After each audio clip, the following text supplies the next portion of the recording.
I'll never be on it. It won't be me. But it sort of got to a point where, either I try and manage the symptoms that were quite severe, or try and make it better and make my quality of life better by going on the IV therapy.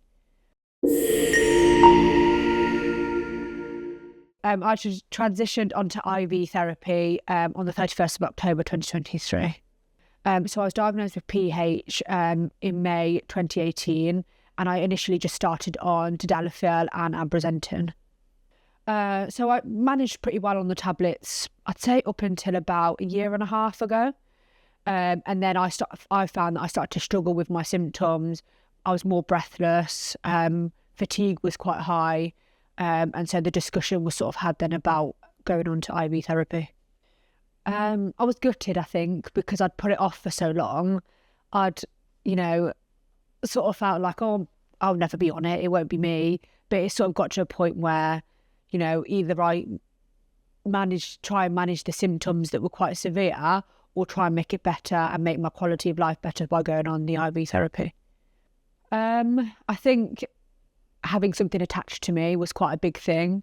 Obviously, as a young person, you're able to sort of do what you want without having to consider really anything else. And having something attached to me that, I thought was quite scary at the time, was a lot to deal with. I worry about, meeting somebody and, sleeping with it, having it in the bed. I was quite concerned about that as well. So I saw two people that were on IV therapy through the PHA network, and then reached out to them online. How they found the pump and being on it, how they found the procedure, because I think that was another concern of mine, was sort of the recovery afterwards, and also having it done. Was it painful? How did they manage it afterwards? Sort of the site, looking after the site, trying to keep it clean and things like that. I think they were my main concerns with having it done. Yeah, I think chatting to our mum, it was sort of like, it's either we carry on trying to manage as we were, which I was struggling with, or we try something different. And my hospital were quite good in saying, if it doesn't work for you, we can come off it, but let's give it a go. So I think mentally it was trying to adjust to a new normal. I think that, with my job as well, I was sort of thinking, how am I going to do the physical aspect of my job with having this? But actually I've managed it pretty well. I try and take each day as it comes, and there's certain things I can't do, then I will say. But yeah, mentally I feel like it's adjusting to a new normal. And, I do now have counselling, and that really helps me come to terms with it and accept that this is it, and I have to either try and get on with it and use it as my best friend, because really that's what it is, or I go back to having really bad side effects and symptoms of PH. So making up the medication, I change my pump every 2 days. And to start with, they gave me a guide of instructions to follow on how to do it. So that would probably take me, I'd say, about 20 minutes, half an hour, just to make sure it was right. And because it was so new as well, I wanted to make sure that, but now I feel like I can do it within 10 minutes. And I do it of an evening, so that my side effects are when I'm in bed, asleep. I find if I have to change my pump in the morning, I'm quite ill throughout the day, and I feel quite flushed and hot because of the new medication that's going in. Carry it around my waist. I find that's the easiest way. I do find it quite difficult with certain clothing. So, for example, like long sleeve jumper dresses, there's no way of getting the line out. So yeah, I tend to try and just alter it around what I'm wearing, but it's usually always around my waist. Yeah, it's hard because you don't really ever accept it. I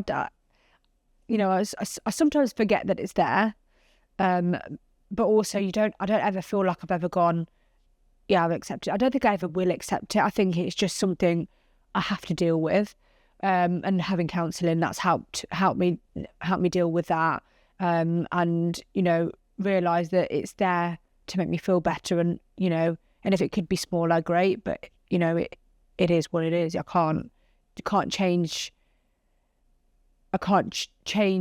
it being on me all the time, but I have noticed that it does make me feel better. I suppose a context of a friend is always there, aren't they? They're there to support you through the good times and the bad times.